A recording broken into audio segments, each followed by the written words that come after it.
जय माता दी। माता दुर्गा की कृपा आप पर और आपके पूरे परिवार पर सदा सर्वदा बनी रहे। अब मैं आज आप लोगों को सुनाने जा रही हूँ श्री गणेशाय नमः, श्री दुर्गाय नमः। अथ श्री दुर्गा सप्तशती द्वितीयो अध्यायः। देवताओं के तेज से देवी का प्रादुर्भाव और महिषासुर की सेना का वध। विनियोगः। ओम मध्यम चरित्र के विष्णु ऋषि महालक्ष्मी देवता उष्णिक छंद शाकंभरी शक्ति दुर्गा बीजम वायु तत्व यजुर्वेद स्वरूप है। श्री महालक्ष्मी की प्रसन्नता के लिए मध्यम चरित्र के पाठ में इसका विनियोग है। ध्यान। मैं कमल के आसन पर बैठी हुई प्रसन्न मुख वाली महिषासुर मर्दिनी भगवती महालक्ष्मी का भजन करता हूँ, जो अपने हाथों में अक्षमाला, फरसा, गदा, बाण, वज्र, पदम, धनुष, कुंडिका, दंड, शक्ति, खड्ग, ढाल, शंख, घंटा, मधुपात्र, शूल, पाश और चक्र को धारण करती हैं। ऋषि उवाच। ऋषि कहते हैं, पूर्व काल में देवताओं और असुरों में पूरे 100 वर्षों तक घोर संग्राम हुआ था। उसमें असुरों का स्वामी महिषासुर था और देवताओं के नायक इंद्र थे। उस युद्ध में देवताओं की सेना महाबली असुरों से परास्त हो गई। संपूर्ण देवताओं को जीतकर महिषासुर इंद्र बन बैठा। अब पराजित देवता प्रजापति ब्रह्मा जी को आगे करके उस स्थान पर गए जहां भगवान शंकर और विष्णु भगवान विराजमान थे। देवताओं ने महिषासुर के पराक्रम तथा अपनी पराजय का यथावत वृतांत उन दोनों देवेश्वरों से विस्तार पूर्वक कह सुनाया। वे बोले, भगवान, महिषासुर सूर्य, इंद्र, अग्नि, वायु, चंद्रमा, यम, वरुण तथा अन्य देवताओं के भी अधिकार को छीनकर स्वयं ही सबका अधिष्ठाता बन बैठा है। उस दुरात्मा महिष ने समस्त देवताओं को स्वर्ग से निकाल दिया है। अब वे मुनियों की भांति पृथ्वी पर विचरते हैं। दैत्यों की यह सारी करतूत हमने आप लोगों से कह सुनाई है। अब हम आपकी ही शरण में आए हैं, उसके वध का कोई उपाय सोचिए। इस प्रकार देवताओं के वचन सुनकर भगवान विष्णु और शिव ने दैत्यों पे बड़ा क्रोध किया। उनकी भवें तन गईं, मुंह टेढ़ा हो गया। तब अत्यंत कोप में भरे हुए चक्रपाणि श्री विष्णु के मुख से एक महान तेज प्रकट हुआ।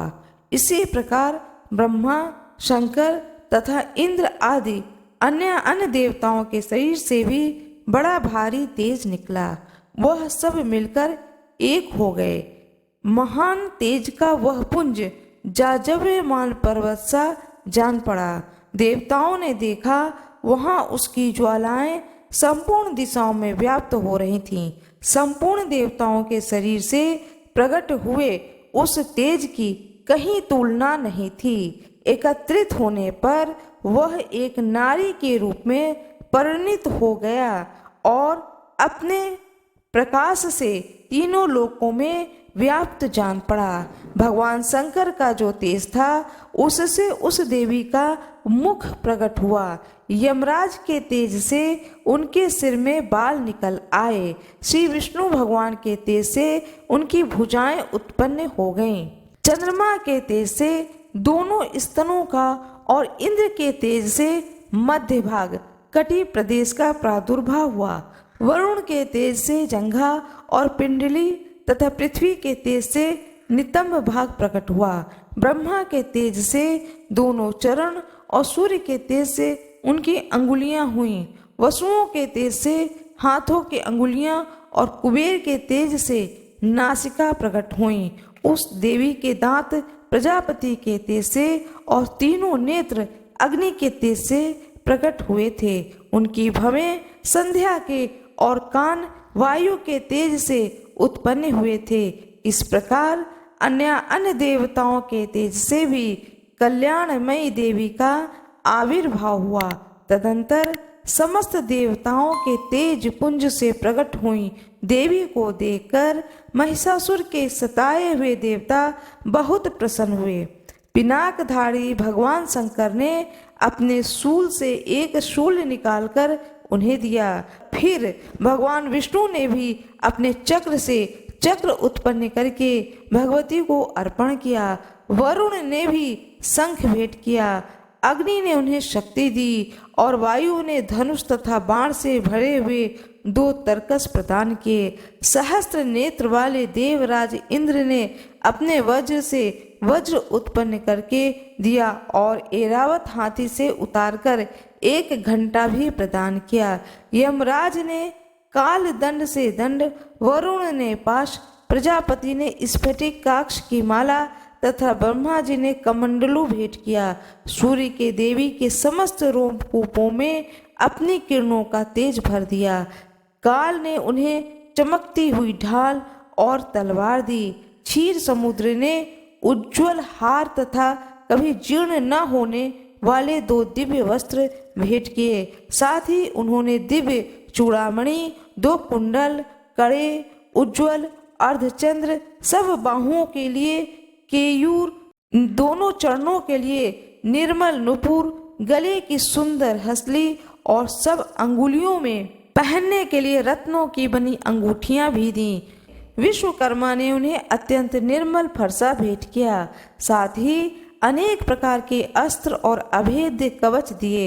इनके सिवा मस्तक और वक्ष स्थल पर धारण करके कभी न कुम्हलाने वाले कमलों की मालाएं दी। जलधि ने उन्हें सुंदर कमल का फूल भेंट किया। हिमालय ने सवारी के लिए सिंह तथा भांति भांति के रत्न समर्पित किए। धनाध्यक्ष कुबेर ने मधुर से भरा पान पात्र दिया तथा संपूर्ण नागों के राजा शेष ने, जो इस पृथ्वी को धारण करते हैं, उन्हें बहुमूल्य मणियों से विभूषित नागहार भेंट दिया। इसी प्रकार अन्य देवताओं ने भी आभूषण और अस्त्र शस्त्र देकर देवी का सम्मान किया। तत्पश्चात उन्होंने बारंबार अट्टहास पूर्वक उच्च स्वर से गर्जना की। उनके भयंकर नाद से संपूर्ण आकाश गूंज उठा। देवी का यह अत्यंत उच्च स्वर से किया हुआ सिंहनाद कहीं समा न सका। आकाश उनके सामने लघु प्रतीत होने लगा।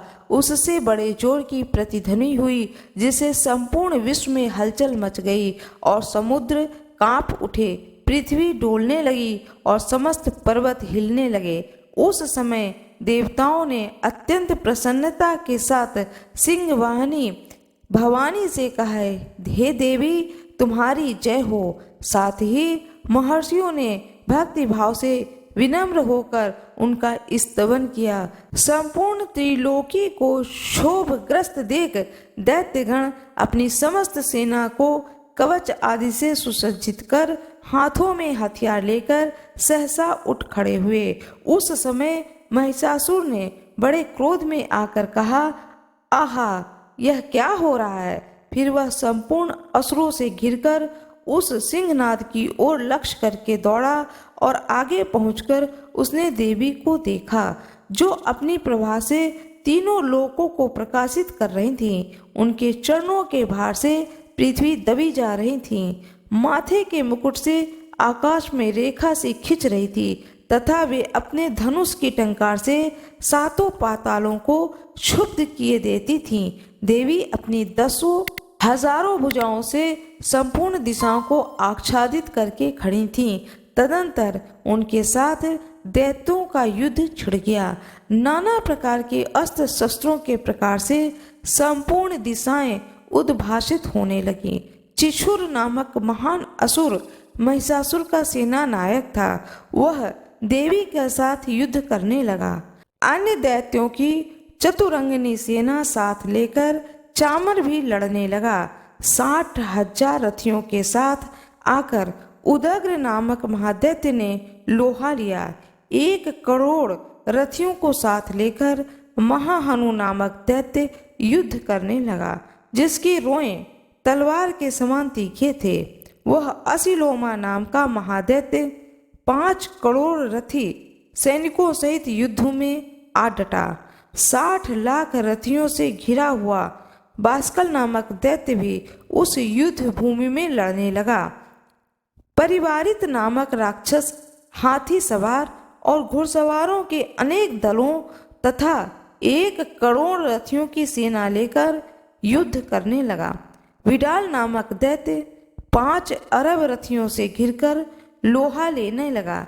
इसके अतिरिक्त और भी हजारों महादैत्य रथ, हाथी और घोड़ों की सेना को साथ लेकर वहां देवी के साथ युद्ध करने लगे। स्वयं महिषासुर उस रणभूमि में कोटि कोटि सहस्त्र रथ, हाथी और घोड़ों की सेना से घिरा हुआ खड़ा था। वे दैत्य देवी के साथ तोमर, भिंदीपाल, शक्ति, मूसल, खड्ग, परशु और पट्टिस आदि अस्त्र शस्त्रों का प्रहार करते हुए युद्ध कर रहे थे। कुछ दैत्यों ने उन पर शक्ति का प्रहार किया, कुछ लोगों ने पाश फेंके तथा कुछ दूसरे दैत्यों ने खड्ग प्रहार करके देवी को मार डालने का उद्योग किया।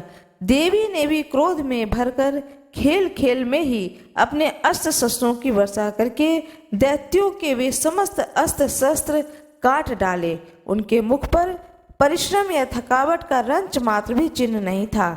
देवता और ऋषि उनकी स्तुति करते थे और वे भगवती परमेश्वरी दैत्यों के शरीरों पर अस्त्र शस्त्रों की वर्षा करती थीं। देवी का वाहन सिंह भी क्रोध में भरकर गर्दन के बालों को हिलाता हुआ असुरों की सेना में इस प्रकार विचरने लगा मानो वनों में दावा नल फैल रहा हो।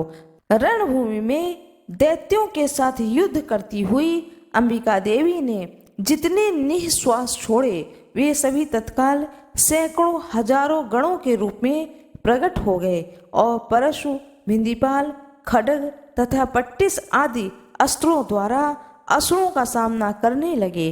देवी की शक्ति से बढ़े हुए वे गण असुरों का नाश करते हुए नगाड़ा और शंख आदि बाजे बजाने लगे। उस संग्राम महोत्सव में कितने ही गण मृदंग बजा रहे थे। तदंतर देवी ने त्रिशूल से, गदा से शक्ति की वर्षा और खड्ग आदि से सैकड़ों महादैत्यों का संहार कर डाला। कितनों को घंटे के भयंकर नाद से मूर्छित करके मार डाला। बहुतेरे दैत्यों को पाश से बांधकर धरती पर घसीटा। कितने ही दैत्य उनकी तीखी तलवार की मार से 2-2 टुकड़े हो गए। कितने ही गदा की चोट से घायल हो धरती पर सो गए। कितने ही मूसल की मार से अत्यंत आहत होकर रक्त वमन करने लगे। कुछ दैत्य शूल से छाती फट जाने के कारण पृथ्वी पर ढेर हो गए। उस रण आंगन में बाण समूहों की वृष्टि से कितने ही असुरों की कमर टूट गई। बाज की तरह झपटने वाले देवी पिंडक के दैत्यगण अपने प्राणों से हाथ धोने लगे। किन्हीं की बाहें छिन्न भिन्न हो गईं, कितनों की गर्दन कट गई। कितने ही दैत्यों के मस्तक कट कट कर गिरने लगे। कुछ लोगों के शरीर मध्य भाग में ही विदीर्ण हो गए। कितने ही महादैत्य जांघें कट जाने से पृथ्वी पर गिर पड़े। कितनों को ही देवी एक बाह, एक पैर और एक नेत्र वाले करके 2 टुकड़ों में चीर डाला। कितने ही दैत्य मस्तक कट जाने पर भी गिरकर फिर उठ जाते और केवल धड़ के ही रूप में अच्छे अच्छे हथियार हाथ में ले देवी के साथ युद्ध करने लगते। दूसरे कबंध युद्ध के बाजों की लय पर नाचते थे। कितने ही बिना सिर के धड़ हाथों में खड्ग, शक्ति और रिष्टि के लिए दौड़ते थे तथा दूसरे महादैत्य ठहरो ठहरो यह कहते हुए देवी को युद्ध के लिए ललकारते थे। जहाँ वह घोर संग्राम हुआ था वहाँ की धरती देवी के गिराए हुए रथ, हाथी, घोड़े और असुरों की लाशों से ऐसी पट गई थी कि वहाँ चलना फिरना असंभव हो गया था। दैत्यों की सेना में हाथी, घोड़े, असुरों के शरीर से इतनी अधिक मात्रा में रक्तपात हुआ था कि थोड़ी ही देर में वहां खून की बड़ी बड़ी नदियां बहने लगीं। जगदम्बा ने आसुरों की विशाल सेना को क्षण भर में नष्ट कर दिया।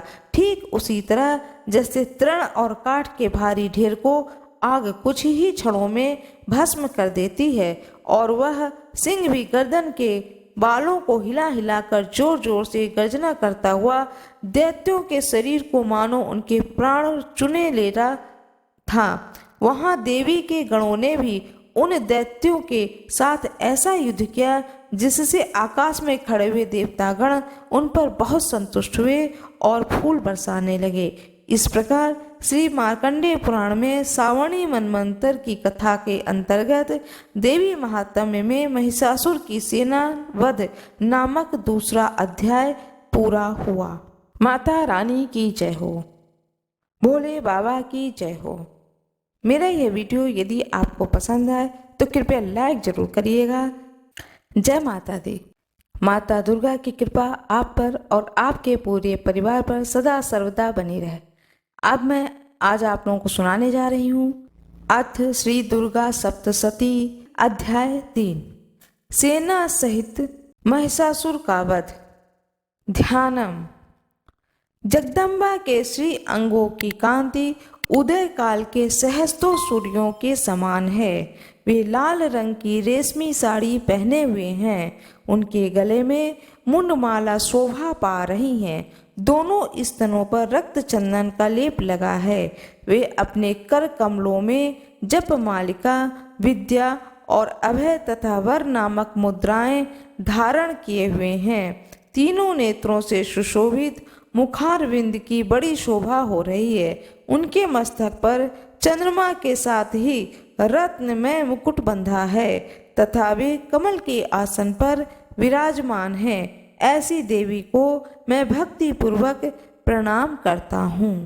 ऋषि कहते हैं, दैत्यों की सेना इस प्रकार तहस नहस होते देख महादैत्य सेनापति चिछुर क्रोध में भरकर अंबिका देवी से युद्ध करने के लिए आगे बढ़ा। वह असुर रणभूमि में देवी के ऊपर इस प्रकार बाणों की वर्षा करने लगा जैसे बादलों मेरुगिरी के शिखर पर पानी की धार बरसा रहा हो। तब देवी ने अपने बाणों से उसके बाण समूह को अनायास ही काटकर उसके घोड़ों और सारथी को भी मार डाला। साथ ही उनके धनुष तथा अत्यंत ऊंची ध्वजा को भी तत्काल काट गिराया। धनुष कट जाने पर उसके अंगों को अपने बाणों से बींध डाला। धनुष, रथ, घोड़े और सारथी के नष्ट हो जाने पर वह असुर ढाल और तलवार लेकर देवी की ओर दौड़ा।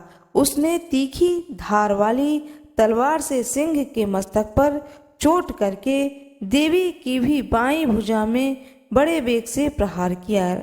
राजन, देवी की बाह पर पहुंचते ही वह तलवार टूट गई तो क्रोध से लाल आंखें करके उस राक्षस ने शूल हाथ में लिया और उसे उस महादैत्य ने भगवती भद्रकाली के ऊपर चलाया। पर वह शूल आकाश से गिरते हुए सूर्यमंडल की भांति अपने तेज से प्रज्वलित हो उठा। उस शूल को अपनी ओर आते देख देवी ने भी उस शूल का प्रहार किया। उससे राक्षस के शूल के सैकड़ों टुकड़े हो गए। साथ ही महादैत्य चिछुर की भी धज्जियां उड़ गईं।